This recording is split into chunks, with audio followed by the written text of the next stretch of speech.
आज जो है आप सबको पता है कि बिहार के सबसे चर्चित और सबसे विवादों में रहने वाले जगदेव प्रसाद कुशवाहा जी का आज जयंती है। जयंती पर आज हर्षोल्लास के साथ जो है 85% के जो लोग हैं उनको मना रहे हैं और उनके विचारधारा को भी मानते हैं। उनका एक कोट है, बहुत ही, हालांकि बहुत सारे ऐसे कोट हैं जो उनका कोट काफ़ी चर्चित है और काफ़ी गंभीर भी है। एक उनमें से कोट है कि पहली पीढ़ी मारी जाएगी, दूसरी पीढ़ी जेल जाएगी, तब जाकर तीसरी पीढ़ी जो है राज करेगी। ऐसा उनका स्टेटमेंट था, कोट था। ऐसा स्टेटमेंट उन्होंने क्यों दिया, इसी संबंध में बात करने के लिए हमारे साथ कई दिग्गज लोग हैं। गिरिजा प्रसाद जी हैं, श्याम सुंदर जी हैं, पत्रकार लोग और social activist doctor Rakesh Maurya ji हैं। तो सबसे पहले आपका सर स्वागत है हमारे चैनल पे। ये जो कोट जो बोले हैं बाबू जगदेव प्रसाद कुशवाहा जी, इसके बारे में बाद में बात करेंगे, पहले उनका थोड़ा सा इंट्रो दे दीजिए। साथियों, बाबू जगदेव प्रसाद कुशवाहा बिहार के एक सामाजिक क्रांतिकारी थे और वो उस समय के गया जिले के कुर्था कुरहारी गांव में उनका जन्म हुआ था और वो एक छोटे किसान परिवार के आदमी थे और वो बहुत लड़ाकू किस्म के आदमी थे। वो बैकवर्ड यानी 90% शोषितों के मसीहा माने जाते हैं।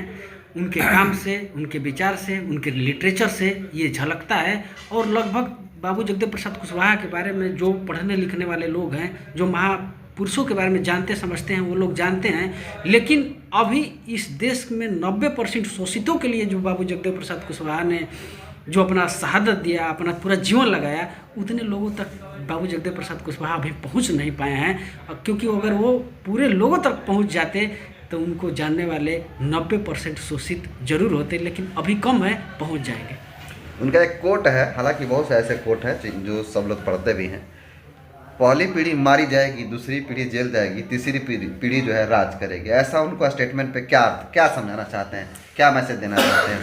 अच्छा, वो इस कोट से 90% शोषित बैकवर्डों को एक बात क्लियर करना चाहते थे कि 26 जनवरी 1950 को जो हम लोगों को भारत में संविधान लागू हुआ, आज़ादी मिली 1947 को, वो इस देश के 90% बैकवर्ड और शोषितों के लिए आज़ादी नहीं मिली है, ऐसा मानते थे। क्योंकि 26 जनवरी 1950 को भारत में संविधान लागू हो गया, 1947 को देश आज़ाद हो गया। लेकिन ये बाबू जगदेव प्रसाद कुशवाहा 1975, 74, 75 में ये ऐसा स्टेटमेंट देते हैं। क्यों ऐसा देते हैं, ये बहुत मार्की की बात है। क्योंकि वो जानते थे कि इस देश में जो आज़ादी मिली है, वो इस देश का सवर्ण उस आज़ादी पर कब्जा कर लिया है और जो 90% शोषित और बैकवर्ड के लोग हैं वो अभी भी गुलाम है। तो गुलामों को वो बता रहे थे कि तुम अगर आज़ाद होना चाहते हो, अभी आज़ाद नहीं हो। ये कब? 74 में, 72, 73 में ये स्टेटमेंट देते हैं। जबकि कहा जाता है कि 26 जनवरी 1950 को हमारा देश भारत आज़ाद हो गया है, संविधान लागू हो गया है। लेकिन जगदेव प्रसाद कुशवाहा ने जब देखा कि समाज का हालात क्या है, कार्यपालिका, न्यायपालिका, विधायिका, मीडिया, कहीं रिप्रेजेंटेशन 90% बैकवर्डों का नहीं है, तब उन्होंने कहा कि तुमको अभी आज़ादी बाकी है और आज़ाद होना चाहते हो तो तुमको पहले पीढ़ी के लोगों को गोली खाना होगा, दूसरी पीढ़ी के लोगों को जेल जाना होगा, तीसरी पीढ़ी के लोग तब जाके आज़ाद होंगे। बाबू जगदेव प्रसाद कुशवाहा 60 और 70 के दशक में 90% शोषितों को आज़ाद नहीं मानते थे, इसलिए उन्होंने ये शब्द गढ़ करके और दिया था। जैसा कि उन्होंने कहा कि पहली पीढ़ी मारी जाएगी, दूसरी जेल जाएगी, तो क्या आज के जो 21वीं सदी चल रहा है, क्या संविधान का राज नहीं चल रहा है?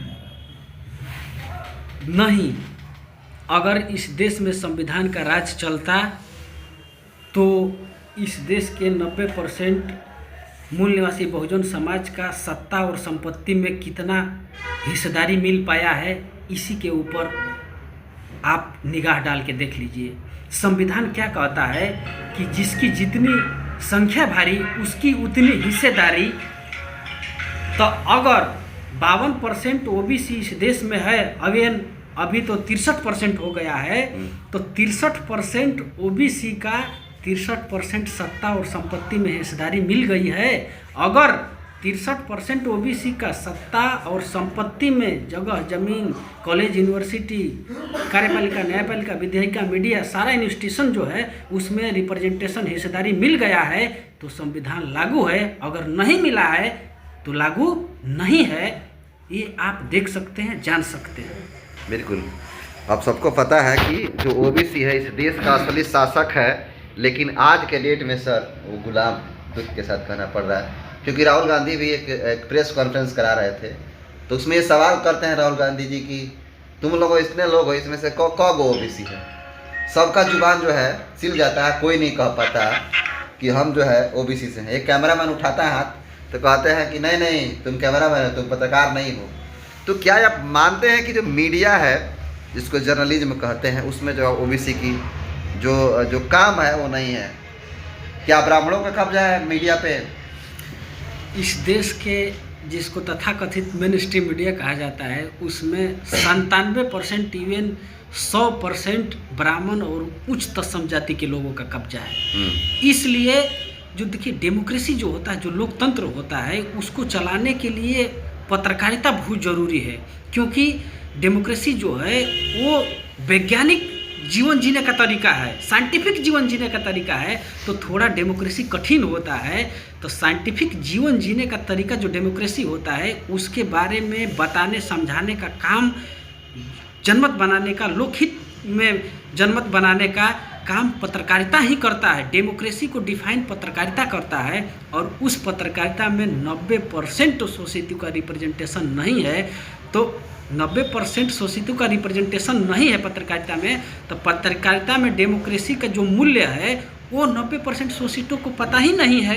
देखिए, मैं ओबीसी समाज से आता हूँ, लेकिन 2015 से पहले जब फूले साहब अम्बेडकर को मैं नहीं जानता था तो कोई पूछता था कि आप कौन है, तो मैं कहता था कोयरी हूँ। लेकिन भारत का संविधान क्या कहता है कि जब लोकतंत्र में आपसे कोई पूछे कि आप कौन है तो हमको कहना चाहिए मैं ओबीसी हूँ। मैं अपना ओबीसी के नाम पर अगर आइडेंटिटी बनाता हूँ, पहचान बनाता हूँ, तो मेरा संख्या इस देश में 60% हो जाता है। और संख्या यही 60% होता है तो मैं इस देश का हुक्मरान बन जाता हूँ। साथियों, इस देश में मीडिया क्या करता है कि संवैधानिक नाम जो SC ST OBC है वो कभी नहीं बताता है। इवन ये चीज़ लिटरेचर में होना चाहिए, पढ़ाई में लिखाई में भी होना चाहिए, लेकिन पढ़ाई लिखाई में भी नहीं है। इस देश के ओबीसी को अगर पूछिएगा कि आप कौन है तो वो कहेगा अहीर है। अब पूछिएगा कि आप कौन है तो वो कहेगा कि मैं गणेरी हूँ। उससे पूछिएगा कि आप कौन है तो वो कहेगा मैं कोई कुर्मी हूँ। उससे पूछिएगा कि आप कौन है तो वो कहेगा कि मैं कोयरी हूँ। लेकिन जिस दिन इस देश के ओबीसी के लोग जान जाएंगे कि मैं ओबीसी हूँ तो उसका संख्या ऑटोमेटिक क्या करता है, इंडिकेट करता है 60%। तो 60% जब संख्या इंडिकेट करता है तो 100 में जिसको 60 वोट मिलता है वो तो राजा बन जाता है। एक और सवाल है कि देश की सबसे सर्वोच्च जो न्यायालय होता है उसको सर्वोच्च न्यायालय कहते हैं, और सुप्रीम कोर्ट में आज़ादी के अब तक जो है दलित समाज से 3 गो जज बन गया है, लेकिन ओबीसी की जो संख्या है सुप्रीम कोर्ट में जो जज होते हैं उनकी संख्या 0 है। क्या कहिएगा इसमें, जबकि बड़ा आबादी है इस देश में? सुप्रीम कोर्ट में जज बनने के लिए हमारा पहचान ओबीसी होना चाहिए। बड़ी हंसने वाली बात है इस देश के ओबीसी के लिए। तो चूँकि मैं भी उसी समाज से आता हूँ, तो ओबीसी में जज बनने के लिए हमारा पहचान ओबीसी होना चाहिए। लेकिन हम अपना पहचान कोयरी, अहीर, कुर्मी के नाम पर बना के रखे हैं, तो कैसे मैं ओबीसी का जज बन पाऊँगा, कैसे मैं सुप्रीम कोर्ट का जज बन पाऊँगा? जिस दिन इस देश के लोग ओबीसी के नाम पर अपना पहचान बना लेंगे उस दिन सुप्रीम कोर्ट में चीफ जस्टिस बन जाएंगे। लेकिन उनको पता ही नहीं है कि मैं ओबीसी हूँ। उनको पता है कि मैं अहीर, कोयरी, गणेरी हूँ, धोबी हूँ, पासी हूँ, मला हूँ। इसलिए ये ओबीसी के तो मैंने कहाँ कमी रह जा रहा है? डेमोक्रेसी के मूल्य में कमी रह जा रहा है। जातिवाद का, जाति का जहर पीढ़ी दर पीढ़ी ब्राह्मणी व्यवस्था ने इतना ज़्यादा हमारे दिमाग में घुसा दिया है कि मैं अपना पहचान जाति के नाम पर बना के रखा हूँ। और जाति क्या करती है? जाति कभी डेमोक्रेसी से मेल नहीं खाती है, लोकतंत्र से मेल नहीं खाती है। जाति क्या करती है?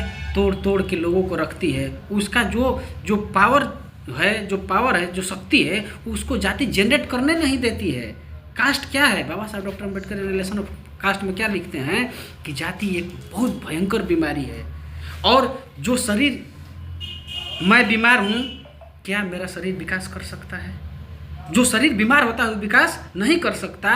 और इस देश के 90% बैकवर्ड शोषित जाति के बीमारी से बीमार है तो विकास कहाँ से करेगा? जिस दिन जाति छोड़ देगा, समाज को पकड़ लेगा, उस दिन उसका विकास हो जाएगा और डेमोक्रेसी लोकतंत्र में उसका प्रतिनिधित्व भी हो जाएगा। बिल्कुल।